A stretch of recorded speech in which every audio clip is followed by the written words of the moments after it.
جمال الوجود بذكر الإله وتصفيق۔ ایک نفاق تو یہ ہے کہ آدمی جان بوجھ کے جانتا ہو کہ دل میں کچھ اور مانتا ہوں، زبان سے کوئی اور بات کہتا ہوں، اور عمل نہ دل کے مطابق ہوتا ہے نہ زبان کے مطابق ہوتا ہے، جان بوجھ کے آدمی یہ کام کرتا ہو، یہ تو کٹر منافق ہے،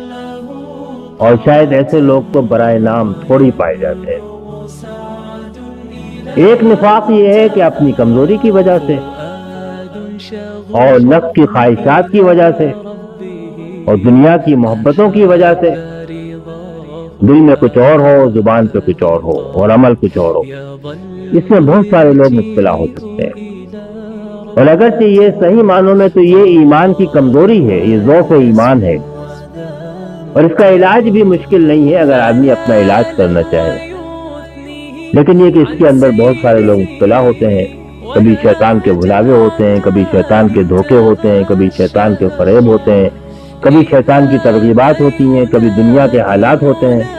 اور پھر آدمی کہتا کچھ ہے اور کرتا کچھ اور ہے، اور صاف جھوٹ بولتا ہے۔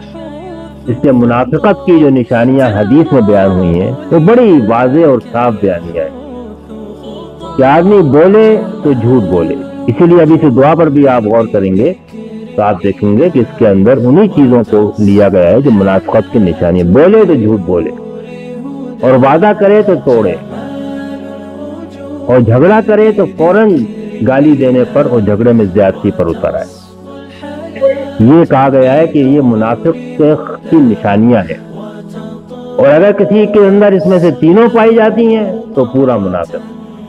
اور ایک پائی جاتی ہے تو اس حد تک منافق ہے جس حد تک کہ یہ پائی جاتی ہے۔ اور صحیح مسلم کی حدیث میں ہے کہ اگر وہ نماز بھی پڑھتا ہو، انصلہ وصام، اگر وہ نماز بھی پڑھے، روزہ بھی رکھے اور بڑا اعلان اقرار کرے، اس کے بعد بھی جو آدمی بولے تو جھوٹ بولے، وعدہ کرے تو پورا نہ کرے، اور جھگڑا کرے، جھگڑے کی نوبت آئے اذا خاصم فجر، تو پھر وہ حد سے نکل جائے، گالی دینے پہ اتر آئے، حق ماننے لگے، زیادتی پہ اتر آئے، یہ منافق کی نشانی ہے۔